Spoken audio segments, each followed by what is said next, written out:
Oui, 10 minutes. Je remercie encore mon très cher frère Anadam, pasteur Oubli Kossi Anita. Jusqu'à présent, mon pasteur ne comprend pas quelque chose. L'islam n'a pas seulement le Coran comme la source. Parce que le Coran fait partie de la source de l'islam. Le Coran fait partie des sources de l'islam. Il y a aussi les hadiths prophétiques, les paroles prophétiques authentiques du prophète aussi en font partie des sources de l'islam. Et aussi les kissos, les récits, les épîtres. C'est comme dans la Bible, vous avez les 14 épîtres que Paul a écrit dans le Nouveau Testament. Il y a aussi les histoires qui font partie aussi des sources de l'islam. Le prophète était bien et bien circoncis. Parce que les Arabes, ils suivaient l'alliance d'Abraham bien avant même l'avènement du prophète Mohammed. C'est pourquoi les Arabes, avant que le prophète vienne, quand quelqu'un meurt, il enterre comme nous enterrons aujourd'hui les musulmans. On ne les enterre pas avec un cercueil. Quand une femme est en règle, ils ne se rapprochent pas de leur femme pour coucher avec elle. Donc les Arabes sont dans l'alliance d'Abraham, même avant même l'avènement du prophète Mohammed. Maintenant, et il y a même une source qui dit que le prophète Mohammed même était même circoncis dès le ventre de sa maman. Elle disait ça. C'est comme aujourd'hui des enfants naissent circoncis. Et bon, il y a des vieux morts sauveront qu'on va la tuer. Donc on a même pas un mouillard, mais pas sauveront, il y a l'alliance. Plutôt c'est Paul qui a aboli la circoncision dans la Bible. Quand nous sommes dans Galates 5, verset 2, Paul dit, je vous le dis, moi Paul, si vous faites circoncis, Jésus ne vous servira à rien. Paul vous amène en Afrique gratuitement. Je pardonne-moi les termes. C'est Paul plutôt qui a aboli la loi mosaïque, qui fait partie, qui concerne à suivre la loi de l'alliance que Dieu a conclue avec les enfants d'Israël. Galates 5, verset 2, notez bien. Paul dit, si vous les chrétiens là, n'ayez qui tombe les sauvoir, il y a souvent la divine nous, les hommes directs. C'est pourquoi je dis les Allemands ne se circoncisent pas. Les Chinois ne se circoncisent pas, sauf les Allemands musulmans. Moi, j'ai une soeur musulmane qui avait épousé un Allemand, et lui, elle aussi est égarée. Après, elle est venue me dire à Palimé que son mari n'est pas circoncis. Le jour, il faut faire des recherches sur Google. Il supporte pour aller en enfer. Bon, maintenant, ce que je dis est, l'alliance d'Isaac est limitée dans Genèse 17, verset 19. Dieu dit, certainement ta femme, Abraham, Sarah, t'enfantera un fils, et tu lui donneras le nom d'Isaac. J'établirai une alliance avec lui, comme une alliance perpétuelle, et sa postérité après lui, sa postérité. Isaac avec sa postérité, Ismaël avec sa postérité. L'alliance d'Isaac concerne la postérité, les enfants d'Isaac, c'est fini. Mais là revenons, si monsieur Oubli me dit que dans la Bible, il n'y a nulle part dans la Bible, là on a dit le nom du prophète Mohammed va arriver, ou bien on a parlé des musulmans, que le prophète Dieu a envoyé le prophète Mohammed pour nous, les autres Africains, que le prophète Mohammed, dans le Coran, il est venu pour les Arabes. C'est vrai, il y a des versets qui disent que Dieu a envoyé le prophète pour avertir la mer d'Est, c'est la Mecque, et aux alentours. Après ça, il va avertir le monde entier, c'est dans le Coran aussi.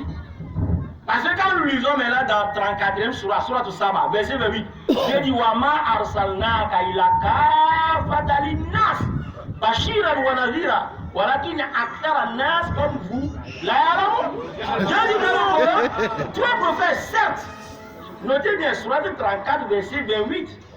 Vous avez le Coran à la maison.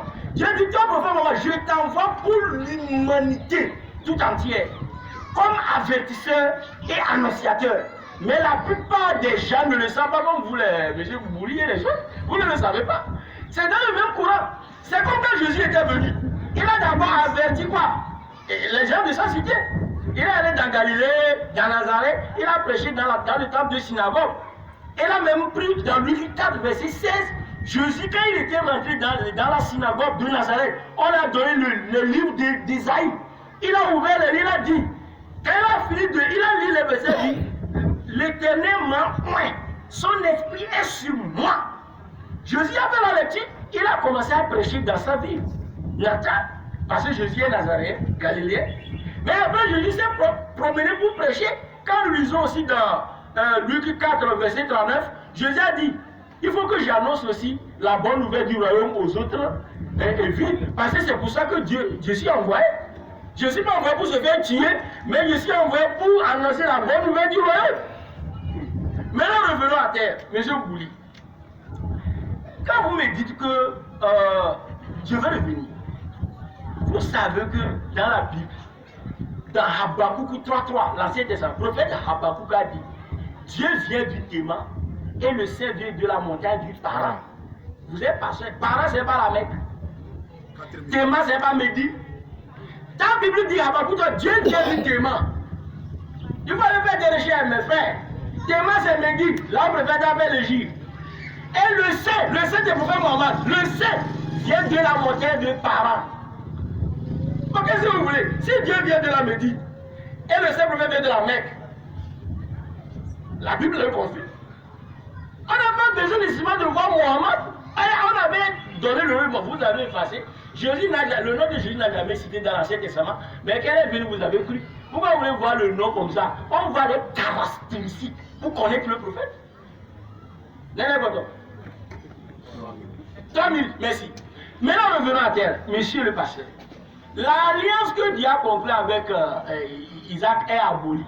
Jésus même l'a affirmé, l'a confirmé. Jésus l'a affirmé. J'ai donné Jérémie 31, verset 36. Matthieu 21, verset 43. Jésus m'a dit que le royaume de Dieu vous sera arraché et sera donné à une autre nation qui a rendu le feu. La nation est en pronom défini. On ne connaît pas la nation. Si c'est la nation israélite, Dieu allait dire on va prendre le royaume de la nation israélite pour donner à la nation israélite. Parce que l'alliance est là.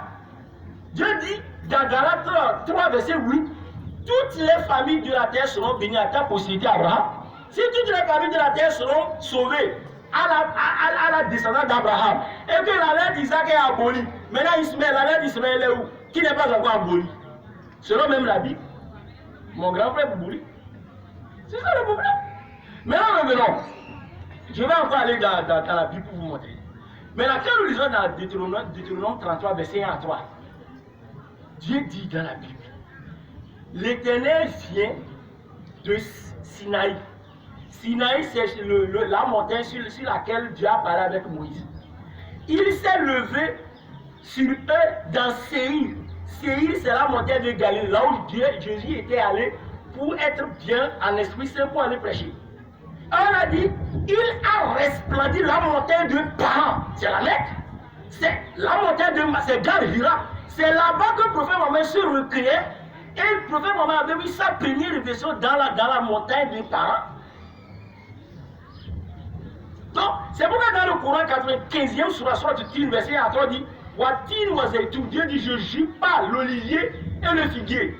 Dieu parle de Jésus ici. Watouri Sinin et le mont Sinaï, Dieu parle de Moïse. Là, il parle à Moïse.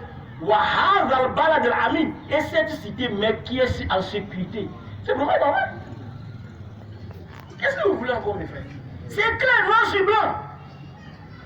Dieu m'a donné dans la Bible le nom de Jésus dans l'Ancien Testament. Pour croire que c'est lui qui va venir sauver le monde aussi. Le nom de Jésus n'est pas dans l'Ancien Testament. Mais quand il est venu, vous avez cru. Maintenant, pourquoi tu dis dans la Bible, lui, pas le nom du prophète pas. Alors qu'il y a des caractéristiques. Maintenant, quand nous lisons dans maintenant, 1 minute, parce qu'il y a un soudan, pour passer, il y a un soudan, il va pas